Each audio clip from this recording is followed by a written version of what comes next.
Will Senator Menendez get Biden's immigration reform passed? Will this man take us to the promised land? This is the question that everybody else is asking, but who knows? Nobody has the answer. And today's video, I will be talking about the political landscape of this bill, basically where we stand, what is going on, what are the people that are on the front line of this bill, and who's thinking what. We need to know. And please let me know too what you are thinking about this bill, because we're in this thing together, okay? I have families that are still awaiting those asylum cases, so we're in this together. Pretty much we are in this together, and let me know what you think. If you're new to my channel, just go ahead and subscribe. If you're not new, welcome back, and please just hit that notification bell so you don't miss any of my videos, and just give me likes, because as I said before, this is 2021. We are here with positivity, okay? It will take you far in life, trust me on that. Let's get right into it, but prior to me getting into it, let me address some of the provisions that are in the bill, because when I read it, I mean, the bill is not available, but what we were provided with, it's a fact sheet, pretty much a summary of what's in it, but it looks like I overlooked some other provisions. I didn't talk about it, but today I have all the provision that I did not talk about. I'm gonna just go ahead and read it for you, but I am going to leave the descriptions in the description box, okay? So you can read it for yourself if I'm going so fast, okay? What else is in the bill? So it says that Biden will halt of President Trump's plan to exclude non-citizens from the census and apportionment of congressional representatives. So basically with Trump, he pretty much excluded non-citizens. So people who were not U.S. citizens were not counted when they were counting, you know, when they do the census, the U.S. census, they count every people in that, let's say in that county. And you know, those letters come to the mail and you have to fill it out, and that's how they count the number of inhabitants, like the number of people in a specific state, okay? Or in a specific county, or in a specific like city. And Trump went ahead and just like excluded non-citizens, but now Biden is pretty much opening the census to non-citizens, which is a good thing, because we want people who are here to be counted, that they're a part of America, okay? And it says again, elimination of the 3 and 10-year unlawful presence bars. This is so huge, folks. This is really good. And you know, for the 3 years bar, it says that if you depart the United States after having accrued more than 100 days, but less than 1 year of unlawful presence during a single stay, and before removal proceedings begin. That's for the 3 years bar. And then for the 10 years, it's basically if you depart the United States after having accrued 1 year or more of unlawful presence during a single stay, regardless of whether you leave before, during, or after removal proceedings. Basically, you are barred from entering the United States, and you have to wait for a period of time before you actually enter the United States. They are going to eliminate those 3 and 10 years unlawful presence bars, so which is really good if this bill passes, okay? And then we have inclusion of spouses and children of lawful permanent residents as immediate family members not subject to the cap. Okay, this is again really good. So they're not going to have a cap on the family member that are supposed to come to the United States, especially immediate one, like the first category, first level family, like spouse or children, etc. And then they're going to be increase of the per country limits for family-based immigrant. Every country, they were going to increase. They didn't say by how much or how many, but they're going to increase. And then the elimination of per country limit for employment-based immigrant. And I believe that in the comments, somebody was asking about the H-1B visa. It says that there will be a provision for employment authorization for dependent of H-1B holders and protection to prevent children of H-1B holders from aging out. Again, I'm just going to leave all that in the description box, but this is good because, you know, with the H-1B visa, there's a cap of how many people can actually get the visa, but now they will no longer have a cap. They will increase. Basically, it's going to be a lot of people who qualify under H-1B visa to actually get the visa if this bill passes. Okay, then we have improvement of STEAM advanced degrees holders from U.S. universities to stay in the United States. This is huge because there's somebody in the comment was that person was asking about if there was a provision for student. Looks like there is one. Unfortunately, I said no, but looks like there is one. My apologies, but there is one for STEAM advanced degree holders. They can stay in the U.S. after they finish their advanced degree. Okay, STEAM advanced degree. It's like in what area? STEAM is basically science, technology, engineer, and mathematics degrees. Those it's in the category called STEAM, STEM. As far as diversity visa, it says that the program will be increased by 80,000 visa per year. Previous years, it was only 55,000 people that can actually be part of the diversity visa. This is how I got in the US with the diversity visa. They're going to increase the number to 80,000. Really good. And then we have improvement to asylum, U visa, T visa, and VAWA humanitarian programs. And somebody actually emailed me. They were asking about if there was a provision about the U visa. Of course, there is a provision about the U visa. They're going to raise the cap to 30,000 visas, I guess, per year.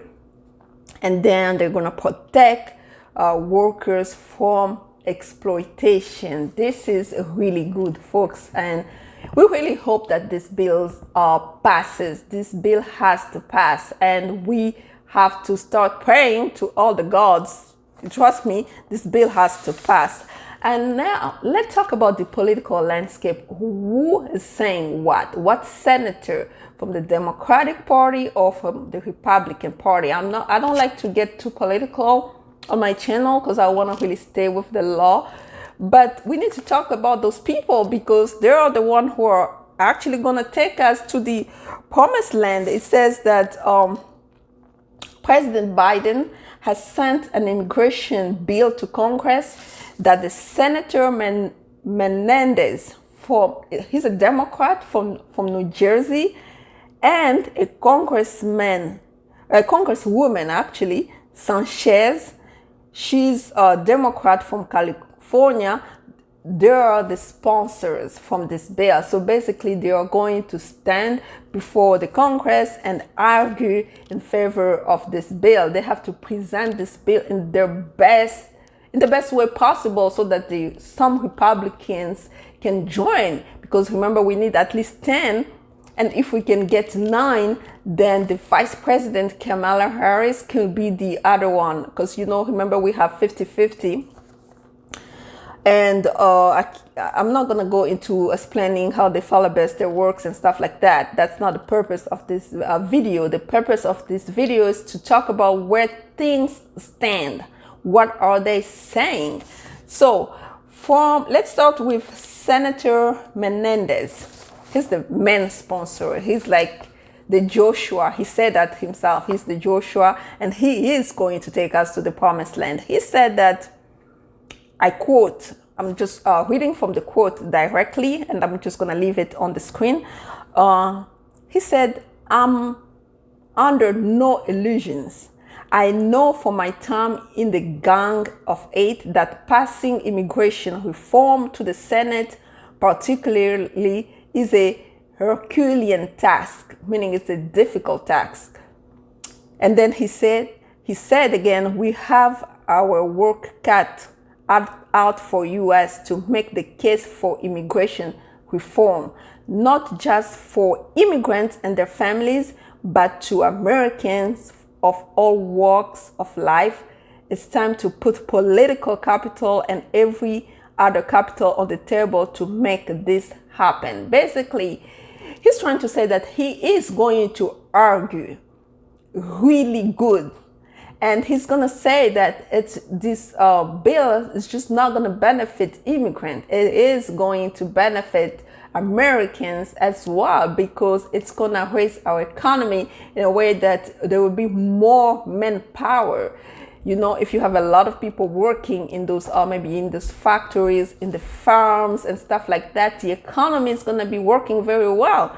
And it's still benefiting the American people. So that's what he said. His argument was really going to be based on economic, okay? And then we have the Senate Democratic Whip, Mr.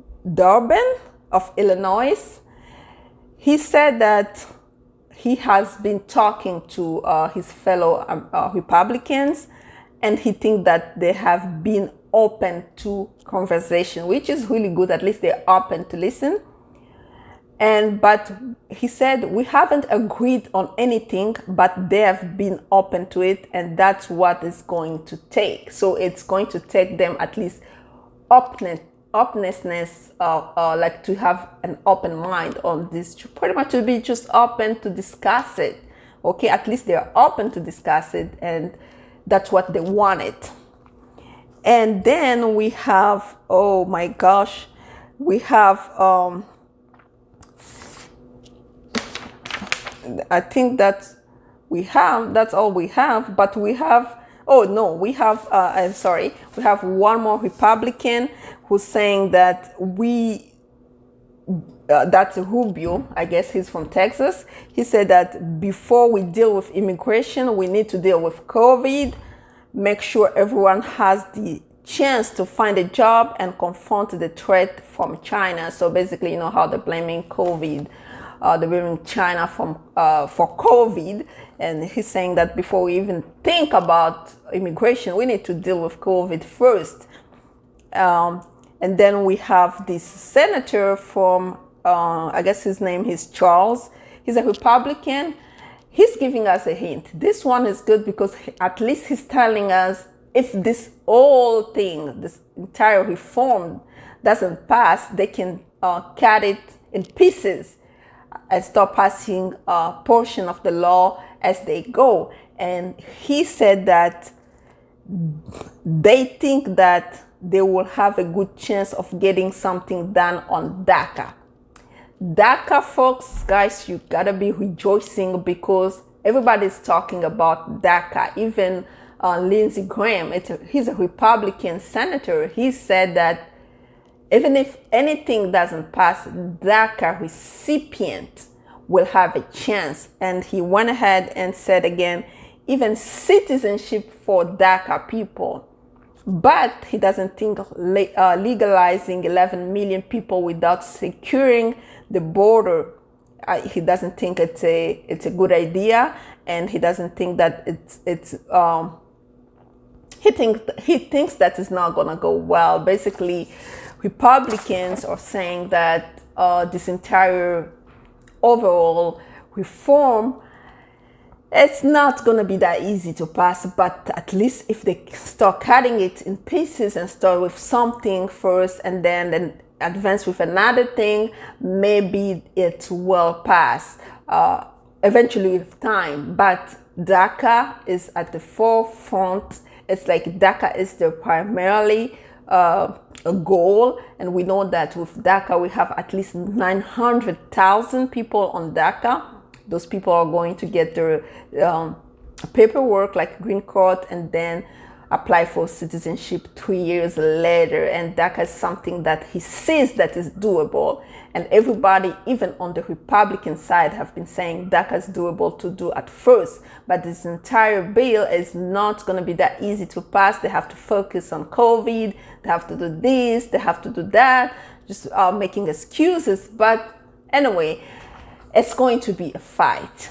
But we're up for it. You know, we just have to keep pushing, keep spreading the words, and keep following those senators on Twitter or whatever, asking them questions on where they stand. And I will be just right here updating you on anything that comes when it becomes available, even if when the bill becomes available, because nobody has the entire bill yet. It's not public for people to read it. We were provided only with a fact sheet, like a summary. That's what I was actually reading again. And I am gonna post the descriptions in the description box. Again, this is Bijoux Ngwanda, immigration lawyer in the DC metropolitan area. Come on, just subscribe, share, and like. And please let me know what you think about this. Really, this entire bill, this entire process. I want to know how you're feeling about it, what you're thinking, whether it's going to pass or not. We need to take this conversation. We have to keep it going so that those people, those senators will know that people are really interested in this thing to actually pass, okay? When we have good news about it or any type of update, I'll come back here to update you. And this was U.S. Immigration. Bye-bye and see you next time.